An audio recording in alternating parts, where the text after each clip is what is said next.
விக்னேஸ்வரா போற்றி ஓம் நவக்கரநர்களை போற்றி. சிம்மராசி நேர்களுக்கு வணக்கம். சிம்மராசி காலப்புருஷ சக்கரத்தின் 5ஆம் இடம், பஞ்சமஸ்தானம். சிம்மராசிக்கு இந்த வீடியோ பதிவில் குரு வக்கர பயிற்சியை பற்றி பார்க்க போகிறோம். குரு பகவான் வக்கரம் அடைவார் வர்றதுக்கு ஒரு தடவை. அதனால் சில மாற்றங்கள் எல்லா ராசியிலும் நடக்கும். குரு வருடக்கோள் என்ன நீடித்து நிலைத்து பலன்களை கொடுப்பாரு. குரு சிம்மராசிக்கு 5-8 கூடியவன், பஞ்சமாதிபதி, பூர்வ புண்ணிய ஸ்தானாதிபதி, அதிர்ஷ்டகாரகன், அந்தர ஸ்தானாதிபதி, அஷ்டமாதிபதி அவர் தான். ஆயில சொல்கிறவர் அவர் தான். ராசிக்கு சரியா உடலுக்கும் மனதுக்கும் சில அசைவ கோளாறுகள் வர்றதுக்கு காரணமாக இருக்கிறவரும் குரு பகவான் தான். அது தீர்த்து வைக்கிறவர் அவர் தான். ஸோ 5-8ஆம் இடத்துக்கு அவர் தான் அதிபதியாக வர்றாரு. இப்போ ராசிக்கு அவர் 10ஆம் இடத்துல இருக்கிறாரு. 10ஆம் இடத்துல வக்ரம் அடைகிறாரு. ரிஷப ராசியில் வருகிற அக்டோபர் 9ஆம் வக்ரம் அடைகிறாரு. அக்டோபர் 9ஆம் பிப்ரவரி 3ஆம் 2025 வரைக்கும் வக்கரகதியில் இருக்கிறாரு. கிட்டத்தட்ட 4 மாத காலத்துக்கு வக்கரமாக இருக்கிறாரு. இந்த காலகட்டத்தில் எப்படி சார் பலன் இருக்கும் அப்படி பார்த்தோம்னா, அவருடைய பலன்கள் 5-8ஆம் இடத்தை நோக்கி தான் இருக்கும். ஏன்னா 5 கூடியவன் 5க்கு 6ஆம் இடத்துல வக்கரம் அடைகிறாரு. பரவாயில்ல, 5க்கு 5ஆம் இடத்துல நோக்கி வர்றதுனால நல்லா இருக்கும். அதிர்ஷ்டம் கை கொடுக்கும். பிள்ளைகளால் அதிர்ஷ்டம் இருக்கும். பூர்வ புண்ணிய சொத்துக்கள் கிடைக்கும். தாப்பனாருடைய ஹெல்த் நல்லாயிருக்கும். தாப்பன் வழியில் உள்ள உறவு முறைகளோட அனுசரணை இருக்கும். உங்கள் தாப்பன் வழியில் பிறந்தவங்க, உங்கள் அப்பா கூட பிறந்தவங்களுடைய சப்போர்ட் இருக்கும். அவங்களால நீங்கள் சந்தோஷப்படுவீங்க. அந்த அமைப்பெல்லாம் உங்களுக்கு வெகு விரைவில் நடக்கும். அதுபோக தான் வீட்டுக்கு 8ஆம் வீட்டுக்கு 3ஆம் இடத்துக்கு போய் 2ஆம் இடத்தை நோக்கி வராரு. பரவாயில்ல, ஓரளவுக்கு பரவாயில்ல. சரியா, அவர் மிருகசீரிசம் 2ஆம் பாதத்தில் வக்கரமாகி, ரோகிணி 3ஆம் பாதத்தில் வக்கர நிவர்த்தி அடைகிறாரு. ரெண்டுமே வேண்டிய நட்சத்திரம் தான். சூரியன் வீடு சிம்மத்துக்கு செவ்வாயுடைய மிருகசீரிசமும் சந்திரனுடைய ரோகிணியும் வேண்டிய நட்சத்திரங்கள் தான். ஸோ நட்பு நட்சத்திரங்கள் அவர் வக்கரம் அடைகிறதுனால சில நல்ல படங்களை தான் கொடுப்பார். ரொம்ப மோசம்னு சொல்ல முடியாது. ஏன்னா தனக்கு வேண்டிய நட்சத்திர சாரத்தில் தான் அவர் பின்னோக்கி வருகிறார். ஓகே நேயர்களே, இப்படி பார்க்கும்போது என்னென்ன பலன்களை சார் கொடுப்பாரு அப்படின்னு ஒன் பை ஒன்னாக பார்ப்போம். சிம்ம ராசிக்கு சுப செலவு இருக்குது. சரியா, சுப செலவை நீங்கள் தவிர்க்க முடியாது. அதனால் ஆற்றுல போட்டாலும் அளந்து போடுற மாதிரி அளந்து போடுங்க. பெரிய முதலீடுகளை செய்ய வேண்டாம். குறிப்பாக தொழில் பண்ணுறவங்க, வியாபாரம் பண்ணுறவங்க பெரிய இன்வெஸ்ட்மெண்ட்டை பண்ண வேண்டாம். ஏன்னா குரு தனகாரகன், பொருளுக்கு உள்ளவர் அவர் தான். பொருள் இல்லாதவருக்கு உலகம் இல்லை. பொதுவாக ஒரு மனிதனுக்கு பொருளையும் புத்திர பாக்கியத்தையும் கொடுக்குறவர் குரு தான். அவர் 10ஆம் இடத்துல வக்கரம் அடைகிறதுனால, தொழில் ஸ்தானத்தில் வக்கரம் அடைகிறதுனால தொழில் எதுவும் முதலீடு பண்ண வேண்டாம். கொஞ்சம் கவனமாக இருங்க. தொழில் ரீதியாக சில அவசரப்பட்ட முடிவுகள் எடுக்க வேண்டாம். நின்று நிதானமாக சில காரியங்களை செய்யுங்க. அகலக்கால் வைக்க வேண்டாம். ஒரு முறைக்கு 2 முறை அவசரப்படி செஞ்சீங்கன்னா நல்லபடியாக இருக்கும். பணத்தை சேமிக்க முயற்சி பண்ணுங்கள். சரியா, செலவு இழுத்துக்கிட்டு தான் போகிற பக்கம். பணத்தை சேமிங்க. சேமிப்பே உங்களுக்கு சிக்கனமாக இருக்கும். சுப செலவுகள் இருக்கலாம். அதுபோக திருமண வாழ்க்கையில் சில பிரச்சனை இருக்கலாம்.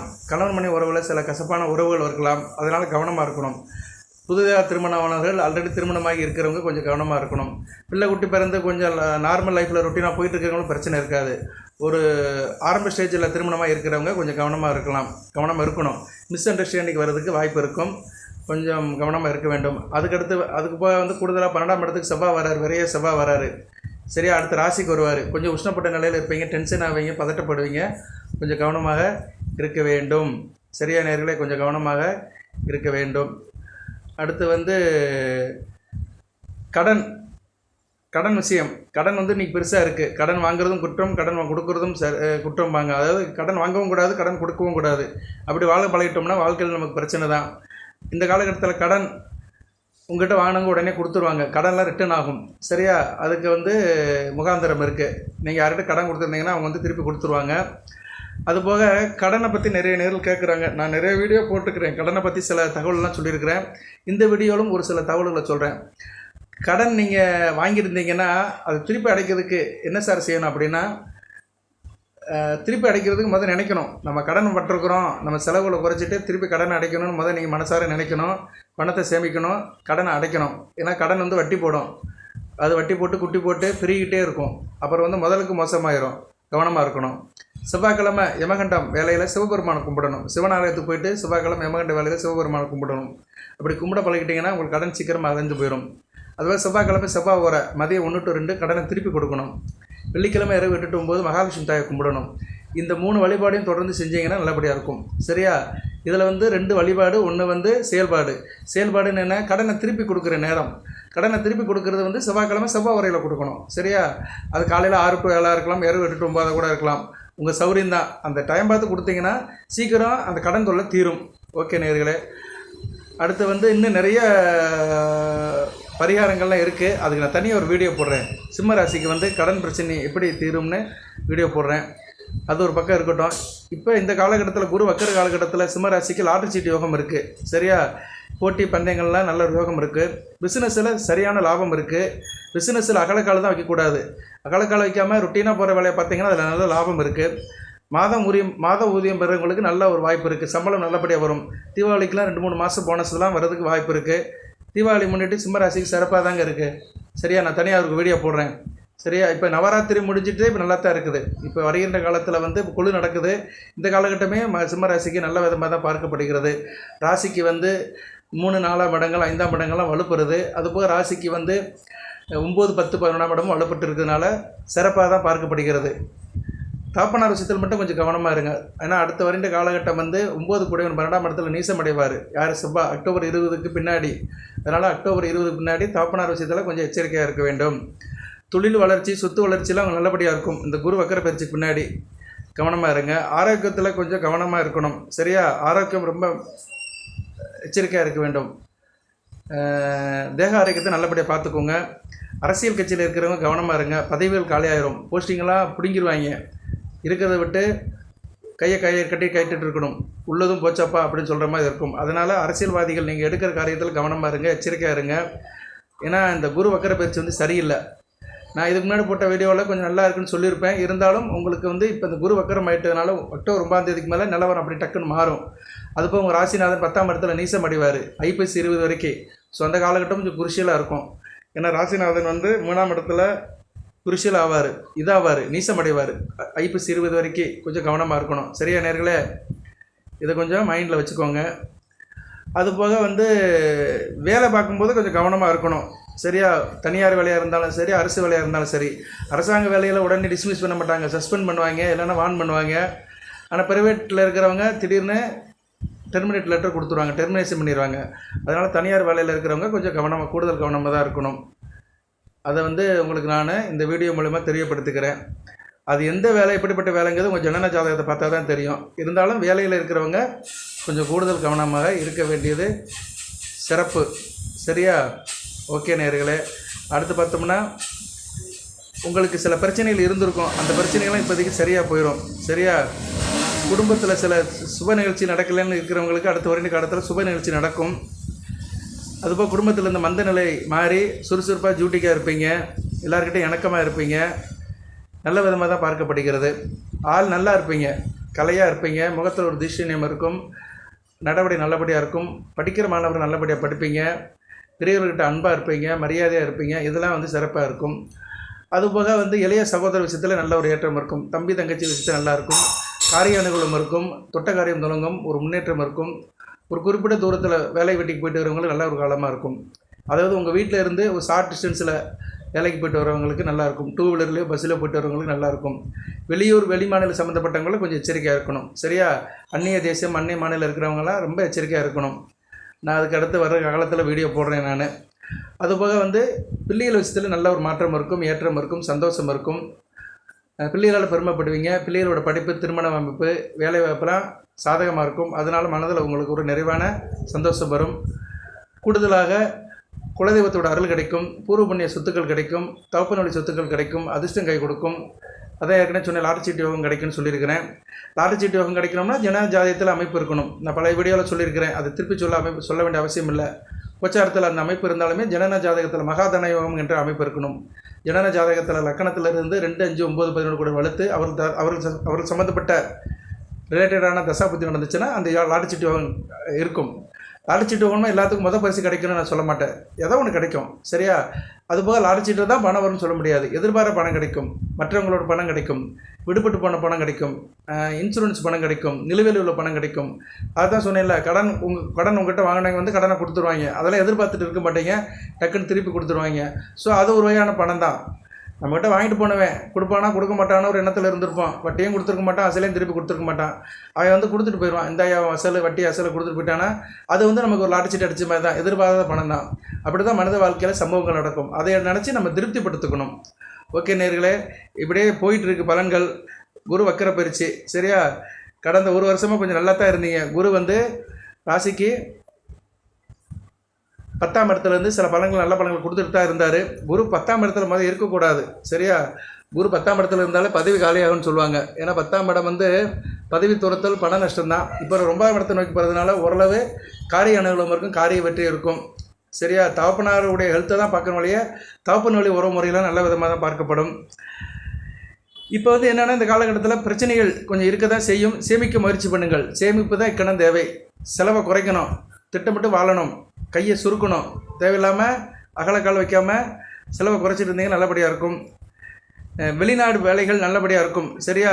வெளிநாட்டில் இருக்கிறவங்க கொஞ்சம் எச்சரிக்கையாக இருக்கணும். இருந்தாலும் இப்போ நீங்கள் இங்கேருந்து வெளிநாட்டுக்கு போனீங்கன்னா அது சாதகமாக முடியும். ஆனால் ஆல்ரெடி வெளிநாட்டில் இருக்கிறவங்க கொஞ்சம் எச்சரிக்கையாக இருந்து வேலை பார்க்கணும். பிஸ்னஸ்லையும் நல்லபடியாக தான் இருக்கும். சரியா? பிஸ்னஸ்லையும் இந்த பிரச்சனை இருக்காது, நல்ல விதமாக தான் பார்க்கப்படுகிறது.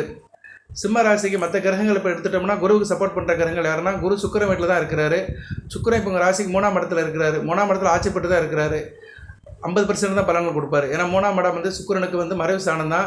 இருந்தாலும் சுயமாக ஆட்சி பெற்று இருக்கிறதுனால ஆள் நல்லா இருப்பீங்க, முனைப்பாக இருப்பீங்க அந்த காலகட்டத்தில். அடுத்து 4ஆம் இடத்துக்கு போய் குருவை பார்ப்பார்.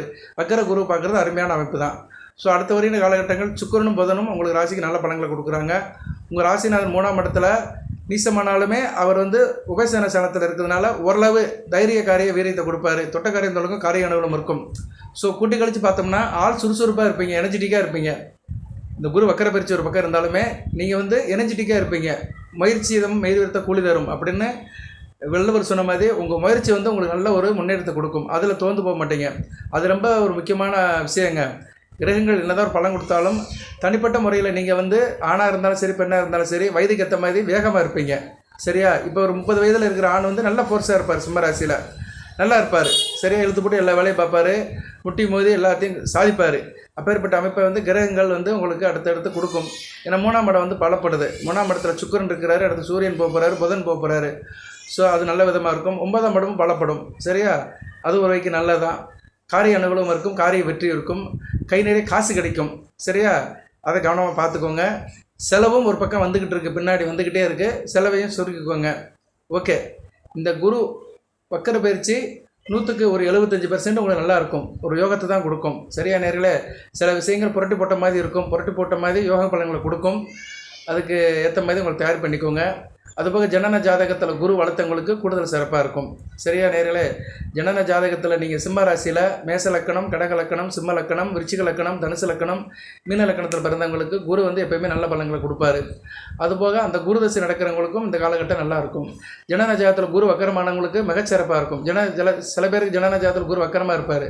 அவர் இப்போ வக்கரமாகும்போது கூடுதல் பலன்களை கொடுப்பாரு. இப்படி தான் பலன்கள் போகும். தனிப்பட்ட உங்களுக்கு பலன்கள் மாறுது காரணத்துக்கு வந்து இப்படி தானலாம். ஏன்னா ஒவ்வொருத்தங்களுக்கு ஒரு ஜாதகம் இருக்கும். அந்த ஜாதகத்துக்கு ஏற்ற மாதிரி பலன்கள் கூட குறைய இருக்கும். அதுபோக வந்து குரு பகவான் சனி கூடயோ ராகு கேதுகள் கூடயோ சேராமல் இருக்கணும். பர்டிகுலராக அமாவாசை சந்திரன் கூட சம்மந்தம் இல்லாமல் இருந்தாருன்னா இன்னும் நல்ல பலன்களை கொடுப்பாரு. இதெல்லாம் உங்கள் ஜனன ஜாதகத்தில் பார்த்து செக் பண்ணிக்கோங்க. உங்கள் ஜனன ஜாதகத்தில் நீங்கள் பார்க்கணும். சும்மா இந்த யூடியூப்பில் சேனலில் பார்க்குறது, கேட்குறது, சரியா? இதையே போட்டுட்ருக்கக்கூடாது, இதையே நினச்சிட்ருக்கூடாது. உங்கள் ஜனன ஜாதகத்தை பார்க்கணும். குருன்னு ஒருத்தர் இருப்பார் கட்டத்தில், ராசி கட்டத்தில். அவர் எப்படி இருக்காருன்னு பார்க்கணும். லானான்னு போட்டிருக்கோம் லக்கணம், லக்கணத்திலேருந்து எந்த வீட்டில் இருக்காருன்னு பார்க்கணும். லக்கணத்திலிருந்து குரு வந்து பொதுவாக 2, 5, 7, 9, 11 இருந்தார்னா உங்கள் ஜாதகம் நல்ல ஜாதகம்னு அர்த்தம். குரு வந்து நல்ல நிலைமையில் இருக்கிறாரு, உங்களுக்கு புத்திர பாக்கியம் இருக்கும், நல்லா இருப்பீங்க, கையில் காசு பணம் இருக்கும், சிறப்பாக இருப்பீங்க, அப்படி ஒரு அமைப்பை கொடுப்பாரு. குரு வந்து மறைஞ்சி இருக்கிறாரு, 6, 8, 12 மறைஞ்சி இருக்கிறாருன்னா நல்ல பலன்களை கொடுக்க மாட்டாருன்னு அர்த்தம். சரியா? லக்கணத்தில் இருந்து அதுபோல் ராசிக்கும் பார்க்கணும். அடுத்து ராசிக்கு பார்க்கணும். ஏன்னா ராசி தான் கோச்சார பலன்கள். ராசிக்கும் குரு வந்து 2, 5, 7, 9, 11 இருந்தாலும் நல்ல பலன்களை கொடுப்பாரு. அதுபோல் அவர் பிடித்த வீடில் இருந்தாலும் நல்ல பலன்களை கொடுப்பாரு. ஸ்தான பலம் பெற்று இருப்பார். மேசம், கடகம், சிம்மம், விருச்சிகம், தனுசு, மீனம் இந்த 6 இடத்துல இருந்தாலும் நல்ல பலன்களை கொடுப்பாரு. இப்படி நீங்கள் பலன்களை எடுத்துக்கணும். செவ்வாய் கூட சேர்ந்திருந்தாலும் நல்ல பலன்களை கொடுப்பார். குருமங்கள யோகம். சுக்கிரன் சம்மந்தப்பட்டிருந்தாலும் நல்ல பலன்களை கொடுப்பாரு. சுக்கிரன் கூட சேர்ந்தோ சுக்கிர பார்வையில் இருந்தாலும் குரு நல்ல பலன்களை கொடுப்பாரு. புதன் கூட சேர்ந்திருந்தாலும் புதன் பார்வையில் இருந்தாலும் நல்ல பலன்களை கொடுப்பாரு. எக்காரம் மட்டும் குரு வந்து சூரியன் கூட சேரக்கூடாது, அஸ்தமனம் ஆகக்கூடாது. அதுபோல் ராகு அது கூட சேரக்கூடாது, சனி பகவான் கூட சேரக்கூடாது. இப்படி சில நிபந்தனைகளோட குரு இருந்தாருன்னா நல்ல பலன்களை கொடுக்க மாட்டார். அவர் வந்து இயல்பாக அவர் வந்து இருக்கணும். அதுபோல் தனித்த குரு நல்ல பலன்களை கொடுக்க மாட்டார். தனித்த குரு பால். ஒரு ராசி கடத்தில் குரு தனியாக இருக்கக்கூடாது. வேறு ஏதோ ஒரு கிரகத்து கூட சேர்ந்துருக்கணும். ஒன்று சுக்கிரன் கூடயோ இல்லை சுக்கிர பார்வையிலையோ செவ்வாய் பார்வையிலையோ புதன் பார்வையிலையோ புதன் கூடயோ செவ்வாய் கூடயோ சேர்ந்துருந்தாலும் நல்ல பலன்களை கொடுப்பாரு. ஓகே நேயர்களே, இப்படிலாம் நிறைய இருக்குது. ஏன்னா டக்குன்னு ஒரு கிரகத்தை வச்சு இப்படி தான் இருக்குன்னு சொல்ல முடியாது. இங்கே பல காம்பினேஷன், அதுக்கேற்ற மாதிரி தான் பலன்கள் இருக்கும். ஆனால் குரு ஒரு முக்கியமான கிரகம், அதுக்காக தான் கொஞ்சம் கூடுதலாக தகவலை சொல்கிறேன். உங்கள் ஜனன ஜாதி செக் பண்ணிக்கோங்க. வாழ்த்துக்கள். எல்லாமல் இறைவன் சிம்மராசினியர்களுக்கு சில சௌபாகியத்தையும் சில ஐஸ்வர்யத்தையும் சில நன்மையிலும் கொடுப்பார். அனைத்து வளங்கள் நலங்களை பற்றி தேக ஆரோக்கியத்துடன் தீர்க்காயலுடன் நீடோடி வாழ்க, நிறைந்த வளம் பெறுக. நன்றி நேயர்களே.